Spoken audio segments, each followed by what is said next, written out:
Hi hello నమస్తే దోస్తులు, నేను మళ్ళీ వచ్చిన.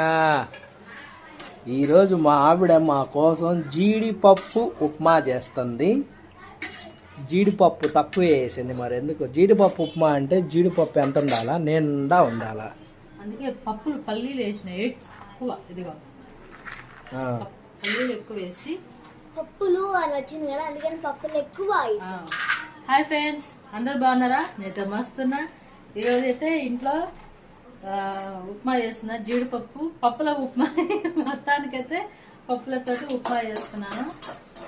అది అందరికైతే ఈరోజు హ్యాపీ కృష్ణాష్టమి.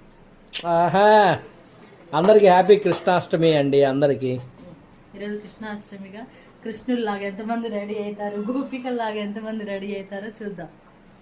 సో మొత్తానికైతే పప్పులన్నీ మా ఏం చేసి మాస్టర్ గారు తీస్తుంది. సో ఉప్మా ప్రాసెస్ కూడా చూద్దాం మనం ఎలా చేస్తారో. ఎసరైతే ఫుల్గా వచ్చింది మంది. ఇందులో అయితే మనం ఇప్పుడు ఉప్మా వేద్దాం. ఆవిడ ఉప్మాలోకి జీడిపప్పు యాడ్ చేసేసింది అనమాట. అంతేనా? అంతే, ఇంకా ఫినిష్. ఈరోజు మన జీడిపప్పు ఉప్మా అయితే కంప్లీట్ అయిపోయింది. ఇంకా తింటమే. ఇది ఎందుకంటే పైన వేసాను, క్రిస్పీగా ఉంటాయి అని చెప్పి పైన అయితే లోపల వేస్తే ఎసురు పోస్తాం కదా, మెత్తబడిపోతాయి అని పైన వేసాను.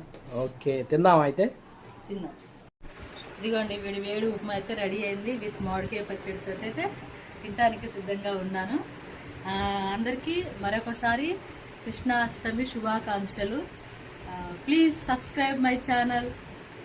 ఓకే దోస్తులు, ఉంటా మరి.